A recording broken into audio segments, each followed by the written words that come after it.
president Pat Riley made a very sneaky move this offseason at this point that I think is not being talked about enough as someone who is going to impact the Miami Heat roster in a very positive way. You might be asking, who could that person be? Well, it's actually the player Miami got back in return with the Duncan Robinson sign and trade. I believe Simone Fontecchio is going to be a very productive and impactful player for Miami, assuming they hold on to him heading into the season, which I don't really forecast many other opportunities to where Miami would ultimately move on from him. It was reported they have no plans to waive and stretch him, and I don't really think that would be smart either because I do think he would be really good in this Heat system, in this Heat roster. And to be honest, like when you think of the actual move itself rather than the player, Miami was going to waive Duncan Robinson. Remember, he had 1 year, $19.8 million left on his contract. If he opted in, the Heat were just going to waive him and save $10 million. They communicated that to Duncan and said, hey, if you opted out, use your ETO. We can then work with you on a sign and trade to get you to a specific destination. That sign and trade also allowed Miami to save a little bit of money, very minuscule, about just under $2 million, but allowed them to save money. And if you're the Heat, would you have rather let him go and have him on the books for $9.8 million for nothing?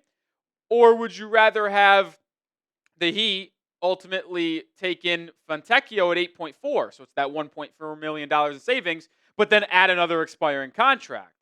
I think it would much more rather have the $8.4 million expiring in Fontecchio than the 9.8 dead cap of Duncan Robinson. But I also think Fontecchio will be very good for this Heat team. And throughout this show, I'm going to explain a couple reasons why, hit his advanced numbers, and what I foresee Fontecchio's role being for this Heat team this upcoming year. But before we get into all of that, I want to welcome the Italian to the 305. I mean, as an Italian myself, I am very happy to have the Italian. And I was watching some film, and every time he hit a three, the Pistons bench would go like this for the Italian. I can't wait to do it for this upcoming year. But like the video to welcome Simone to the 305. All right, now we're going to break down him as a player, what he's done in his career, and how I think he's going to impact Miami. Well, I first want to start by saying this. He has been playing professional basketball for a very long time. He only joined the NBA in the 2022 offseason, signing a 2-year deal with the Utah Jazz. He was then traded from Utah to Detroit during the 2023-24 season, which was his best season, by the way. And then obviously spent this past year in Detroit before being in part of the sign and trade this year from the Pistons to Miami. Career numbers, you see, he's a 36.3% three-point shooter. It was interesting to see him put together a really solid 23-24 campaign and then not really get a lot of PT this past season for Detroit. Now, there could be some reasons why. He signed a 2-year, $16 million deal, and then you saw players like Ron Holland, Oscar Thompson, Tobias Harris join that Pistons roster. 3 players that weren't on the team in 23-24 when he played 16 games for Detroit and played very, very well after he was traded there. Like, I think Fontecchio might have got the raw end of the stick in terms of his spot in that Detroit Pistons rotation. But when you look at a brief scouting report, here are the 3 things that stand out to me in terms of positives and the negatives. With the positives, he is a really good movement shooter who has a lightning quick release. I mean, you watch some of his film, and the ball feels like it barely touches his hand, but it's out of his hands very quickly. It's a high arcing release point to where it's hard to contest and hard to get a piece of. I think when you watch him shoot the pill, that is something that will stand out to Heat fans when they really watch him for the first time in a Heat uniform. I think he's going to be able to light it up from beyond the arc at times. He has really good positional size. He can really play the 2. He can play the 3. He's 6'7". We'll look at his size profile and wingspan here in a second. And I'm not going to call him an elite defender by any stretch of the imagination, but he competes in a very hard way. And if you play for the Heat, you need to compete on that end of the floor, and I think Fontecchio does that. Now, a couple of the downsides on Simone, he's limited in terms of his on-ball creation. I don't think he's the greatest athlete vertically or speed-wise. And when you look at his finishing around the rim, it's not that good either. He's not going to put the ball on the deck and attack the cup. He's not going to finish that well in a crowd. He shot 8% under league average in the restricted area. So not a good metric there. He is doing most of his damage in transition, easy breakaway dunks, and on catch and shoot from beyond the arc. But I mentioned his positional size. He is clocked in at 6'7", 205 to 210 pounds, and the wingspan was hard to find, but the wingspan that I found was 6'11". And to me, that checks out because when you watch him play and you watch his release point, that ball is really high up here. And when you have a super high release point for a player of that size, it usually does mean you have a long wingspan because quick math here and just common sense. Long wingspan, long arms, high release point, similar to Kevin Durant. Not like the way he shoots, but just the long wingspan, the lengthy body. So Fontecchio does have very good positional size in the way he moves around offensively and defensively. It just gives him versatility in a Heat lineup. We're going to continue to break down Fontecchio, but pin comment. I want to hear it. One word on Simone Fontecchio. You can watch this video and then go comment. You can go comment right now. All I know is that I want to hear what you have to say about Simone. My one word for Fontecchio is gritty. I mean, he spent like 5 to 7 years playing in the international leagues, whether it's in Italy or other leagues. And then he joins the NBA. He's 29 years of age, going to be 30 soon. And I just think that his pathway to the association, the way he plays on both ends, just embodies a gritty player. And I could see him having a role on this Miami Heat roster due to that grittiness, due to his ability to be a connecting piece in any rotation, and his shooting ability. Like when you think of an Eric Spoelstra type guy, you think of someone who competes, who tries to the absolute maximum, and can shoot the rock. That is Simone Fontecchio. And I know Heat fans are going to want to see a lot of young guys play like Jaquez, Jovic, Larson, Kashad Johnson. But if Eric Spoelstra wants to win basketball games, don't be surprised and upset when this man Fontecchio is on the floor during the regular season at a pretty high rate. So let's look at some advanced numbers on Fontecchio. We're going to start with 3-point attempt rate. 3-par. 60.9% of his shot attempts last season came from beyond the arc.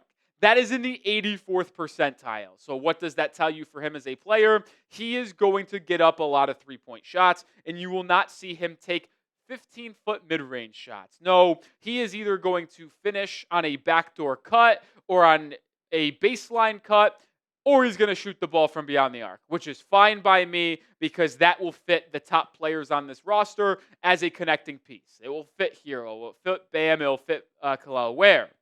Another advanced metric here, Fontecchio shooting quality, which is a scale of 1 to 100 in terms of a player's shooting ability using a various amount of advanced metrics. He was graded out at a 69.8, 83rd percentile.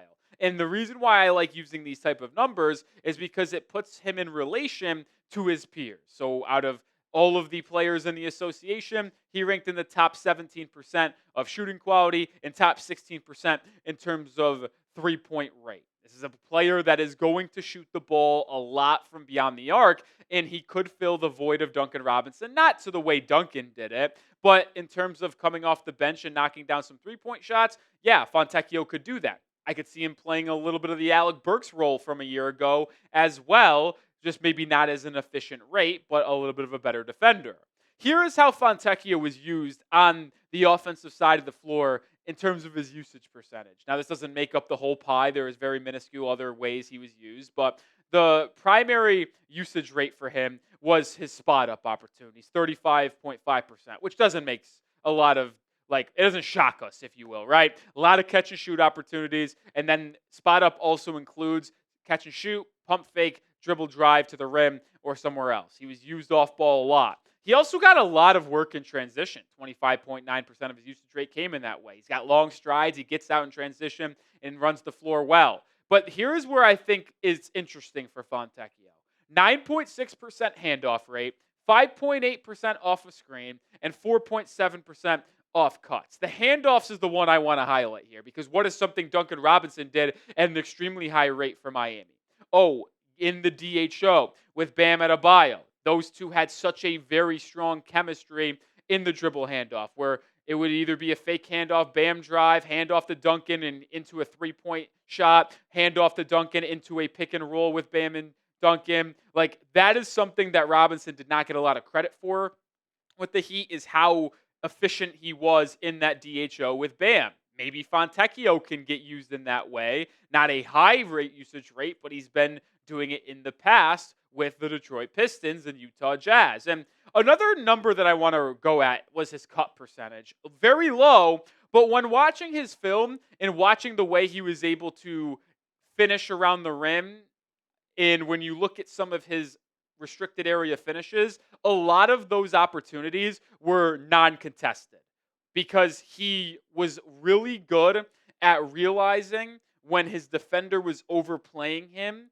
and then using that to his advantage. I saw many times on his film the defender would almost be like walling him off because they know he wants to come off a curl. They know he wants to come off and set a screen into a flare for a 3-point shot. And when the defender would kind of pick up on that and almost try to go over the screen off the ball, Fontecchio would take that one step and then back cut towards the rim, and the big man at the top of the key would then find Fontecchio on a back cut for an easy layup or dunk. And we know Adebayo is very good at being a creator and a hub at the top of the key. And if they were going to try to have Fontecchio come in and he goes for a back cut, Bam will be able to hit him. And we even saw Kel'el Ware improve on that a little bit, although he does have a long way to go on that area. The point is, I think Fontecchio is going to be very good in an off-ball sense, cutting towards the rim for the Miami Heat.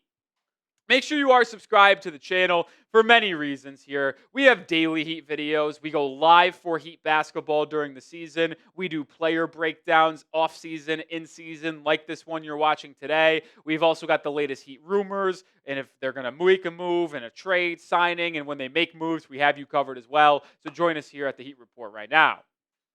Another reason why I'm very bullish on Fontecchio, I mentioned it a couple times throughout today's show. His versatility, and I think he works with any lineup. I'm trying to envision a lineup to where I think Fontecchio doesn't fit, and I'm having a hard time doing it. Like, he can play with Bam and Ware. He can play with Jovic. He can play with Hero, Norman Powell, Highsmith, Jaquez. Like, there isn't a player he can't play with. And that is why I think Jovic is always a good player as well. Because who is a guy that Jovic can't play with? If you're got good size, which Fontecchio has, just like Jovic, you can pass in the half court, you can knock down a shot, you can defend, and you can rebound to a degree.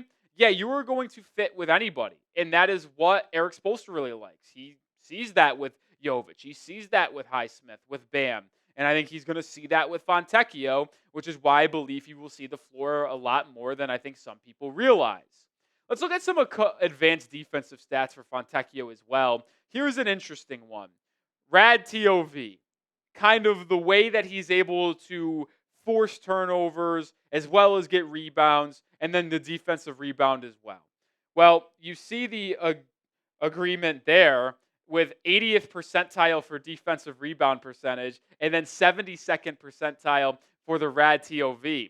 Very stunned by those two numbers, but you see the advanced numbers for those two, and I'm pretty impressed with that for him. I think he's going to be able to come in and be a good connecting piece defensively. Is he going to be an elite defender? No, but he's versatile as well, and that's another part that I really like of him. When you look at his defensive numbers, he has an elite defensive versatility score. Maybe elite's a strong word, but 62.3, 67th percentile. That is very playable, very solid in my opinion. And when you look at what he did defensively, he can guard 2 through 4 in a very high rate. He really can. Like, you look at what he can do, and he could guard 2s.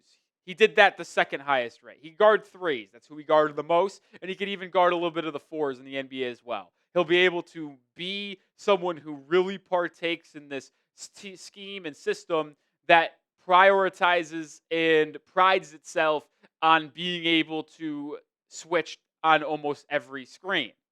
And here's my final word on Simone Fontecchio.